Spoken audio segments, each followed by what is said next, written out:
दादी और उर्मी ने मिल करके राध्या को फंसाया। जी हाँ दोस्तों, आप सभी के फेवरेट सीरियल मन अति सुंदर में जब प्रथम के ऑफिस से 1 करोड़ रुपए चोरी हो जाते हैं और मित्तल परिवार में सनसनी मच जाती है और सभी लोग सोचने लगते हैं कि इतना बड़ा अमाउंट कैसे चोरी हो सकता है, और जबकि क्लाइंट ने प्रथम को ही वो सारे पैसे दिए हुए थे और फिर उसके बाद प्रथम से इतना बड़ा मिस्टेक कैसे हो सकता है। लेकिन जैसे ही यह बात दादी को पता चलती है कि प्रथम का नाश्ता देने के लिए राध्या ऑफिस में गई हुई थी, तभी दादी तुरंत सारा ब्लेम राध्या के ऊपर डालने लगती हैं। और जब प्रथम चेक करता है कि आज ऑफिस में कितने लोग आए और कितने लोग गए, रजिस्टर में देखा जाता है तो उसमें राध्या का नाम देख कर प्रथम के होश उड़ जाते हैं और प्रथम तुरंत राध्या से बोलने लगता है, राध्या तुम ऑफिस में क्यों गई थी और तुम्हें ऑफिस में जाने की इजाजत किसने दी थी। और दादी प्रथम से बोलने लगती है कि जरूर इस गोलमुखी ने इस फूल गोभी ने ही सारे पैसे चुराए होंगे और अपने मायके में ले जा करके दे दिया होगा, क्योंकि वहाँ के लोग तो इतने गरीब हैं। अगर अभी के अभी इसके मायके में पुलिस को भेज दिया जाए तो दूध का दूध और पानी का पानी हो जाएगा और राध्या की सारी सच्चाई आ जाएगी सबके सामने।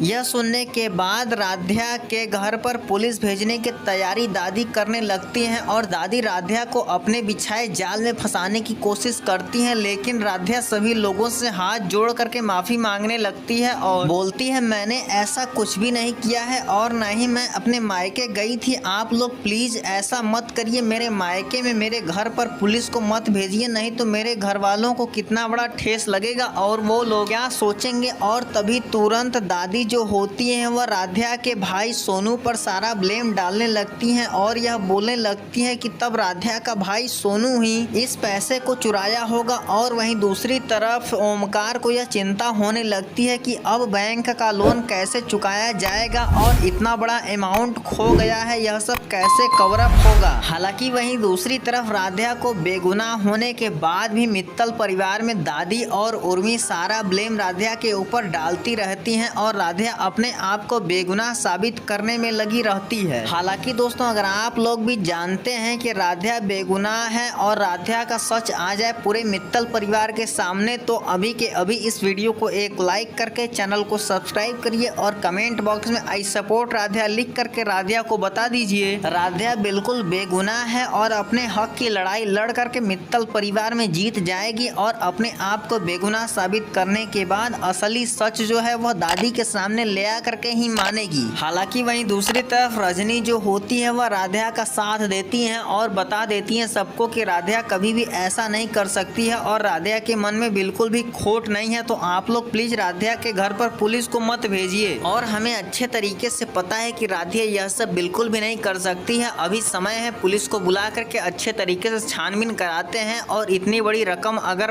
ऑफिस से गायब हुई है तो यह सब किसने किया है उसका जांच पड़ताल और छानबीन करने का काम पुलिस को है। हम सभी को यह काम पुलिस के ऊपर छोड़ देना चाहिए और पुलिस आ करके सही मुजरिम को पकड़ेगी और हमें कुछ बिना सोचे और समझे इतना बड़ा निर्णय नहीं लेना चाहिए और न ही किसी के ऊपर ब्लेम लगाना चाहिए। और वहीं दूसरी तरफ जैसे ही मित्तल परिवार में पुलिस आती है वह सभी लोगों का तलाशी लेना शुरू करती है और पूछताछ करने लगती है। तभी पुलिस का शक जो होता है वह उर्मी के ऊपर चला जाता है, क्योंकि उर्मी भी ऑफिस में गई हुई थी और जब ऑफिस का फोटो सीसीटीवी चेक किया जाता है तभी वहाँ पर उर्मी का सच आ जाता है सबके सामने, क्योंकि जैसे ही उर्मी वहाँ पर बैग उठा करके वहाँ से निकल रही होती है तैसे ही उसका फोटो आ गया होता है, सीसीटीवी कैमरे में कैद हो गया होता है। और यह सब देखने के बाद सभी के पैरों तले जमीन खिसक जाती है और सभी लोग सोचने लगते हैं, ओमकार यह सोचने लगते हैं कि उर्मी को ऐसी क्या जरूरत पड़ गई थी कि उसे ऑफिस में बिना बताए इतना बड़ा चोरी करना पड़ा। और जब दादी को यह बात पता चलता है कि राध्या ने इतना बड़ा कांड न करके हमारी बेटी उर्मी ने किया है तो दादी के पैरों तले जमीन खिसक जाता है और दादी यह सोचने लगती हैं कि उर्मी इतना गिरा हुआ हरकत कैसे कर सकती है और उसको अब मैं क्या बोलूं, मैं तो इस राध्या के ऊपर सारा गुनाह मुजरिम को जड़ने वाली थी और तभी यह सब हो गया। अब मैं राध्या के सामने अपना कौन सा चेहरा लेकर के जाऊंगी। और वहीं दूसरी तरफ रजनी भी राध्या को बोल देती है, राध्या तुम्हारी कोई गलती नहीं है, जब हमारे घर में ही चोर बैठे हुए हैं तो हम दूसरों को क्यों बोलें, और अच्छा हुआ कि तुम्हारे घर पर हम लोगों ने पुलिस नहीं भेजा। हालांकि जब यह बात उर्मी ओमी को पता चलती है कि उसकी सच्चाई आ गई है पूरे मित्तल परिवार के सामने, तो वह परिवार में बहुत ज़्यादा डर जाती है और सभी लोगों से माफ़ी भी मांगने लगती है। और रजनी जा करके